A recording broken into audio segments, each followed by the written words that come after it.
Well, I guess first question, we'll start with Trent. How real is this rivalry 3 years now into it, and with another derby kicking off round one? Yeah, it's a really strong rivalry. Obviously, built initially through the rivalry between the boys' teams, and then this one kicked off. Obviously, with West Coast coming in and quite a few players moving across, the rivalry was instant. Obviously, the girls played with and against each other in Waffle W clubs as well. But yes, it's definitely real, and always a little bit more of an extra sting. And to come out in round one, it's fantastic. And Michael, you obviously used to work and coach at Fremantle. How do you see the rivalry? Yeah, I think it's strong. It's healthy. It's there because the two teams are in the same town, and it's just, as Trent said, it's carried on from the men's program into the female space, which is exciting. It's exciting for the players, the fans, and all involved in the program. So we look forward to the clash tomorrow night. I guess a twilight fixture is not that common for both your sides. It must be pretty exciting to maybe play under the lights tomorrow. Yeah, it will be. It's the latest we've played in WA, so it'll start in sort of nice balmy conditions, which will be great for the fans as well, and to finish under lights. So weather looks like it's going to be fine. It'll be a great night for supporters to come out, and a great night for the players to put on their skills. Have you had much chance to practice in those conditions? Obviously, training. That's all we train in. So yeah, we train at the same time, apart from the weekend. So for the players, it's nothing different. Maybe a little bit more time waiting around during the day. Normally they'll be at work before they get to training. This time they're relaxing, which will be interesting how some will handle it well. Some might get a bit too fizzed up, but yeah, it's a good learning experience. We haven't had much sport in Perth of recent times. A lot of teams playing over east. You guys are both playing tomorrow, and then we'll head over east as well. Is this a really good opportunity for West Aussies to come down and support local? Absolutely it is, and that's what we're hoping. We hope we pack this place out, get down here for the RAC Derby, support your two local teams before we both head to hubs in Victoria. So we're going to be away for a minimum of 3 weeks. As you said, not a lot of sport in Perth, so come down, support your teams and pack the place out. You've named 3 debutantes already, Michael. Can you talk us through those? Yeah, we've got 3. Obviously, we've got Charlie Thomas, who was our number 1 draft pick from last year. She comes into the side, and we've been really impressed with the way she's gone about it since she's walked into the club, with her professionalism, her thirst for knowledge. She's always carrying a footy around, so she's a footy head. We love that about her, and she gets her chance tomorrow night, so really exciting for her and her family. We've got Evie Gooch, who's come across from Fremantle to West Coast. She adds that experience for us in our back half, which we really needed. Good ball user, reads the play well, and she runs in straight lines, which we really love about her. And Amy Smith will play up forward for us, come across from GWS. Been an absolute pro since she's been here. Fitted in really well to the group. The girls love her. She loves being in our club, so we're excited for her for tomorrow and for the year ahead. How do you approach Evie Gooch this week, coming up against her old side? Is she pumped up? Do you try and calm her down a little bit, or do you let her do her own thing?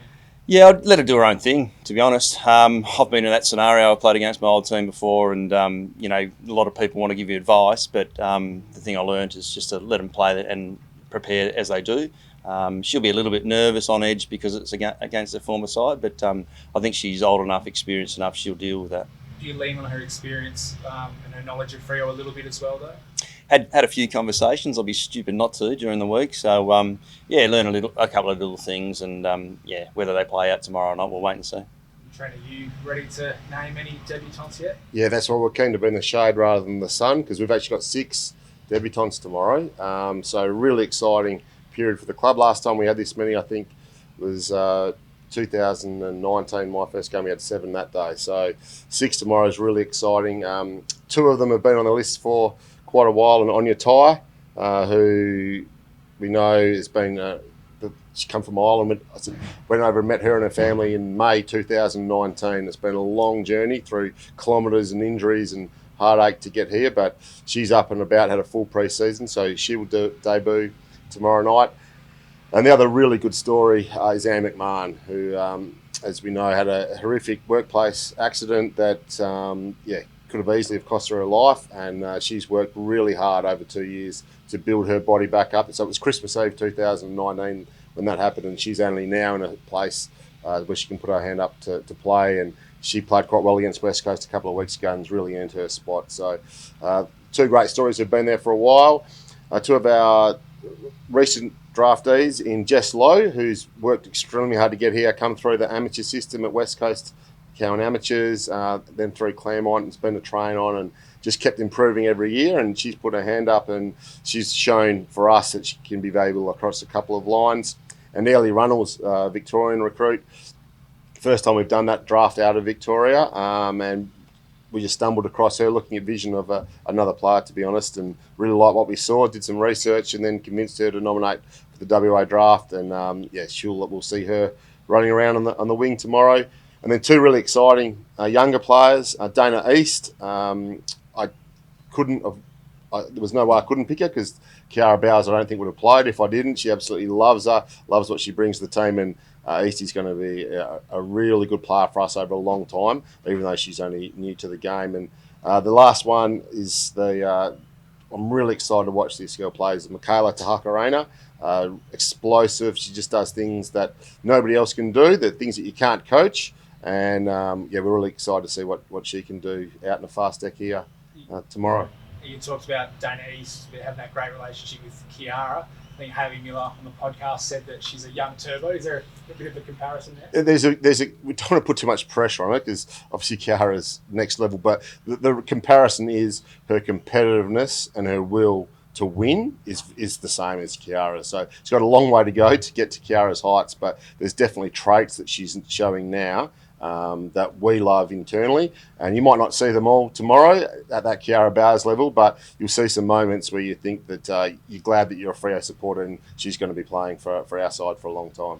And not that you need much extra motivation or a boost because it's round one and it's a derby, but Anne McMahon on your tie, as you said, that must give the group a massive boost going. It was, yeah. To debut at any time is great, but to debut in a RAC Derby is special. And when we told the group last night, there was real excitement for them that the crew that have been there through the whole time know exactly what they've been through and the sacrifices that they've made. And it's great for us as a club and as a coach to have players of that quality out there. But to be honest, we're just so happy for the individuals that their hard work, they get to have their lick of the ice cream tomorrow night. With both of those players, were there any doubts they could actually make their debuts considering what they have been through in the past? I'd be lying if I said no.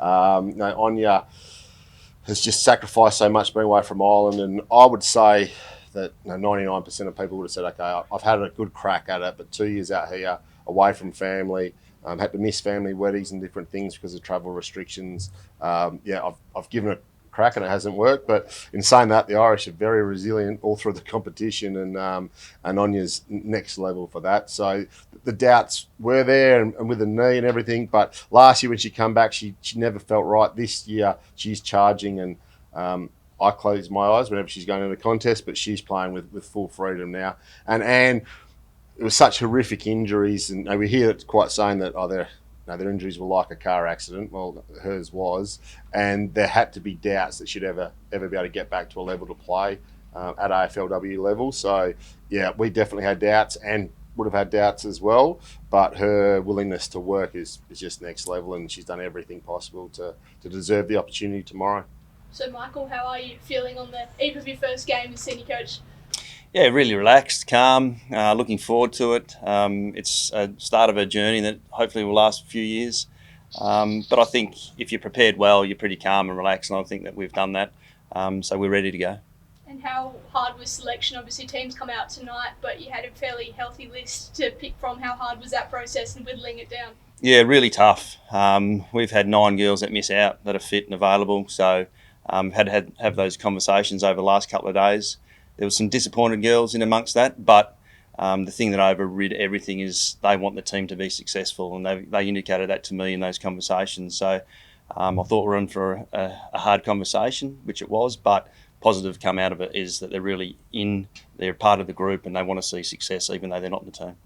Yes, we spoke about it briefly the other day, but since we've spoken, the Wildcats have obviously had their COVID issues now over East pretty quickly into their road trip.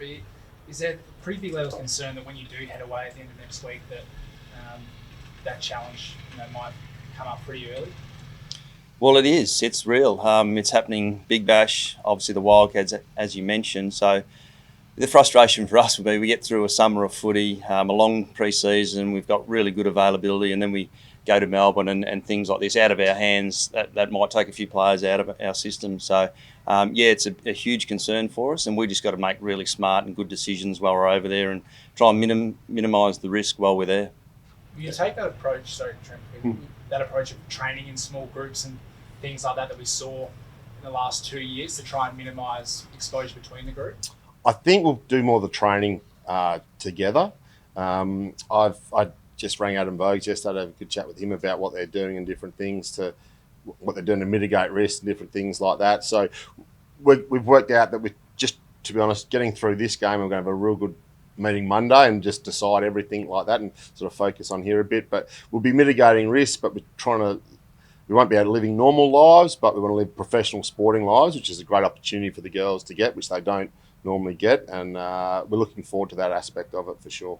The AFL's announced some new restrictions today for living with COVID. Would either of you guys implement further restrictions on any of the players just to limit that risk even further? They've literally come out in the last bit, and I had a quick look at them, but I'd say we probably will. We might come up with a few things, but at the same time, we need to make sure that the girls can still be social. It's very important to them and have some interaction. We work out we talk about movie nights over Zoom and different things. So it'll be different to what we'd hoped, but there may be some other restrictions, and they're more so guidelines and just some common sense things that we think we can do, and hopefully the extended time away is just that 3-week block and 4 games, and then hopefully come back to this deck here. We obviously spoke the other day about the girls who are pretty excited about being full-time footballers while they're on the road. Are you going to try and keep things pretty normal though in terms of training times and structure, or are you going to try and embrace that kind of more of the men's style of training in the mornings and doing things like that, or are you keeping on the structure? Yeah, I think from our point of view, we'll look to utilise that a little bit more, but I think you can't go over the top with it as well. So a few of our girls still need to work while they're there, online and that sort of stuff. So we can do extra football-related activities and more education stuff, but on the other hand, you've got to be a little bit careful that you don't overdo that as well. So, good chance for them to be professional, which that's what they're pushing for. So we'll see how it goes over the next couple of weeks. That's it, Mike. We'll have quite a few girls who will be working. So that means we actually we'll do a fair bit of training in the morning because of the time difference. So they can go, we can do a 2.5 hour footy session, and they can come back and work 9 to 5 as normal back here. So that'll be the reality for some of them. They're ready to do that, and a lot of the others will be different as well. But the time difference actually helps us in that regard. And just on the support of RAC as well for this derby, what do they sort of prop up for you guys? Yeah, it's massive. It's like I've been stuck on the side of the road a few times when they've jumped in to help me out. And this RAC Derby, they weren't supposed to be here round 1, but it's happened really quickly, and they've jumped on board again. So I think the Derby's synonymous with RAC now. We can't thank them enough for their support.